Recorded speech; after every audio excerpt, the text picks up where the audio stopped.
नमस्कार, आप देख रहे हैं जनता टीवी और मैं हूं आपके साथ प्रद्युम्न शर्मा। शुरुआत करेंगे बुलेटिन की इस वक्त की बड़ी जानकारी के साथ। तो आपको बता दें, एक बड़ी खबर बिहार से सामने आ रही है। दरअसल अग्निपथ योजना के विरोध में प्रदर्शन लगातार जारी है। बिहार के बक्सर में कई ट्रेनें रोक दी गई, लखीसराय स्टेशन पर तोड़फोड़ की गई है, समस्तीपुर में ट्रेन में आग लगा दी गई। तो आपको बता दें कि बिहार संपर्क क्रांति एक्सप्रेस में आग लगाई। देखिए, एक्सक्लूसिव तस्वीर सामने आ चुकी है।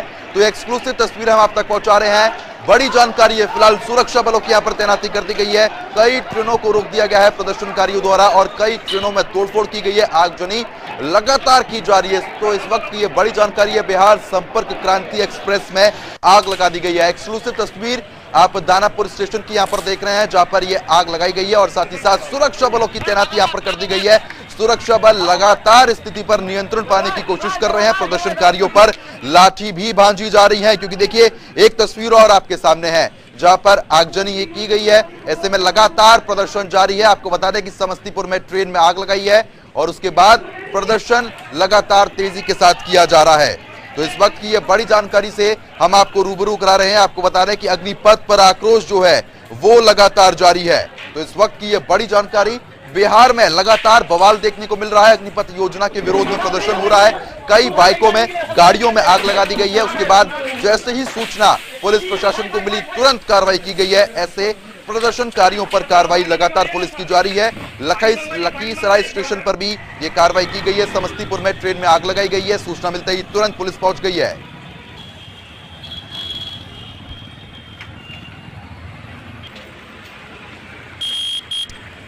तो फिलहाल जिस तरीके से आप तस्वीरें देख रहे हैं, जहां पर तोड़फोड़ गाड़ियों में की गई है, पुलिस प्रशासन की ये गाड़ी है, एएसपी की आप गाड़ी देख रहे हैं। एक्सपर्ट लेफ्टिनेंट कर्नल हमारे साथ जुड़ चुके हैं। अमरदीप त्यागी जी, आपका बहुत बहुत स्वागत है जनता टीवी में। अमरदीप त्यागी जी, जिस तरीके से लगातार आक्रोश यहां पर देखने को मिल रहा है, एक योजना आती है, उसके बाद युवा जो है सड़कों पर उतर आते हैं और उसके बाद से ही लगातार ट्रेनों को रोका जा रहा है। इस प्रदर्शन को किस हद तक देखा जा सकता है, क्योंकि अपनी मांग को मनवाने का यह तरीका तो नहीं है। देखिए, ये देश में एक ट्रेंड बन चुका है। जब भी सरकार कोई भी योजना, कोई भी बिल, कोई भी प्रस्ताव लाएगी, उसका विरोध किया जाएगा, प्रदर्शन होगा, दंगा फसाद होगा। ये एक पूरे देश में ट्रेंड बन चुका है। और मैं आपको ये बता दूं, जो इन दंगे फसाद और ये आगजनी कर रहे हैं ना, ये फौज में या इस तरह की सेवा में जाने योग्य ही नहीं है। जो इस तरह अपने देश की प्रॉपर्टी को, देश के संसाधनों को यदि नुकसान पहुंचा रहे हैं, they should be debarred, they should be identified and they should be debarred for even participating in that kind of recruitment process.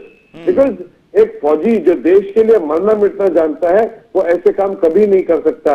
फौज कोई रोजगार देने का संस्थान नहीं है। ये उन लोगों के लिए है जो देश पे मरना मिटना जानते हैं, जिनके जज्बे हैं, जो देश के लिए अपनी कुर्बानी देना चाहते हैं। They don't talk all this bullshit जो ये कर रहे हैं। और ये सब पॉलिटिशियंस का करा धरा है और कुछ नहीं है। बिकॉज अपने पीछे लगाए रखते हैं युवाओं को। आप ये समझिए कि इस योजना में परेशानी क्या है। आप 12th करके या 10th करके 17.5-18 साल की उम्र में फौज में जाते हैं और 4 साल आप वहां सेवा देते हैं। और सेवा देते हैं, मैं कहूँ कि आप ग्रेजुएशन करते हैं, आप वहां पे ट्रेनिंग लेते हैं, वहां पे ग्रूमिंग होती है आपकी, और उसके बाद sky is open for you. आपको पैसा मिल रहा है ग्रेजुएशन करने का, आपको एक ट्रेनिंग मिल रही है, आपको आगे प्रायोरिटी मिल रही है पैरामिलिट्री फोर्सेस और पुलिस में जाने के लिए। आपको कुछ भी करने के लिए आप फ्री है और आपको सेवानिधि के रूप में 11,71,000 रुपया मिल रहा है। कौन सा ऐसा इंस्टीट्यूशन है जो इस तरह प्रोवाइड करेगा? आप देखिए कितने सारे private colleges, engineering colleges, universities engineering की डिग्री कराते हैं, तो कोई डिग्री दिलाते हैं। बच्चों को इंजीनियरिंग का नहीं आता, लाखों रुपए उनसे हड़प लिए जाते हैं और आफ्टर दैट वो इधर उधर घूम रहे होते हैं 10-12 हजार 15 हजार की नौकरी करते हुए। They are not even doing the work of an engineer. Engineer का वो ITI के बराबर भी काम नहीं कर रहे होते। और यहाँ पे आपको सब कुछ प्रोवाइड कराया जा रहा है। आप कॉलेज में NCC ज्वाइन करते हैं, तो NCC में क्या होता है? आपकी ग्रूमिंग होती है, आपको देश के सेनाओं के बारे में जानकारी दी जाती है। अमरदीप जी, मैं आपको कुछ सेकंड के लिए रोकना चाहूंगा। एक्सक्लूसिव तस्वीरें बल्लभगढ़ से सामने आ रही हैं। तो ये जिस तरीके से आप एक्सक्लूसिव तस्वीरें बल्लभगढ़ से देख रहे हैं, जहां पर भारी सुरक्षा बल की तैनाती यहां पर कर दी गई है और ऐसे में आपको जानकारी दे दें कि पुलिस बल लगातार हर मोर्चा संभालता हुआ नजर आ रहा है। ट्रैफिक को रोकने का प्रयास किया था, लेकिन तुरंत सुरक्षा बल मौके पर पहुंचा है। ट्रैफिक को सुचारू रूप से शुरू करवा दिया गया है। तो ये बड़ी जानकारी और बल्लभगढ़ से एक्सक्लूसिव तस्वीरें आप जनता टीवी पर देख रहे हैं। और इसी बीच डिफेंस एक्सपर्ट अमरदीप त्यागी जी हमारे साथ जुड़े हुए हैं, एक बार उनका रुख कर लेते हैं। अमरदीप जी, जिस तरीके से आप बता रहे हैं, जहां पर सरकार की तरफ से एक बेहतर व्यवस्था लाई गई है, आमतौर पर 17.5 साल से 21 साल के जो युवा होते हैं कॉलेज में या फिर दर बदर की ठोकर खा रहे होते हैं, लेकिन उसके बीच एक नया फैसला लिया गया जहां पर 17.5 साल की उम्र से ही आप कमाने योग्य हो जाते हैं, आपको ग्रेजुएशन की डिग्री यहां पर मिल जाती है। और दूसरा सवाल यह है कि सेना में अनुशासन सिखाया जाता है, लेकिन जो अनुशासन यहां पर देखने को मिल रहा है, ट्रेनें जला दी जा रही हैं, लोगों को चोट पहुंचाई जा रही है, ऐसे लोग तो नहीं लगता कि सेना में जाने योग्य भी हो सकते हैं? प्रसाद कर रहे हैं, दे शुड बी आइडेंटिफाइड और इनको डिबार कर देना चाहिए। जो पनिशमेंट इनको दंगा फसाद करने की मिलनी है वो तो मिलनी चाहिए, उसके अलावा दे शुड बी डिबार्ड और they will be debarred. In fact एक बार पुलिस में रिकॉर्ड में आ गया तो उसके लिए फौज के लिए एलिजिबल ही नहीं होगा। तो मेरा कहने का तात्पर्य है, जो हमारे देश के विपक्षी दलों के नेता हैं या और दूसरे जो भी पॉलिटिशियन है, जो इस तरह युवाओं को भड़काकर गलत रास्ते पे लेके जा रहे हैं, उनको एक ऐसा रास्ता दिखा रहे हैं जो उनको कहीं नहीं ले जाने वाला, they are not going to achieve anything. उनको ये रियलाइज करना चाहिए कि आप देश के भविष्य के साथ खिलवाड़ कर रहे हैं, क्योंकि ये युवा जो है ये देश का भविष्य है। और मैं आपको बता दूं, जो वास्तव में फौज में जाना चाहते हैं और फौज की तैयारी कर रहे हैं, वो इन सब एक्टिविटीज में पार्टिसिपेट ही नहीं कर रहे। ये पार्टिसिपेट करने वाले नेताओं के पिछलग्गू हैं, जो नेताओं के जरा से उकसाने पे कुछ भी करने को तैयार है। और आपको ये हर उन दंगे प्रदर्शन में और धरने में दिखाई देंगे जब भी कोई गवर्नमेंट नई पॉलिसी लाती है, चाहे उसका किसी को अच्छे का पता हो या बुरे का पता हो, उस न सिस्टम को पढ़ते हैं न समझते हैं, and they start doing the protest.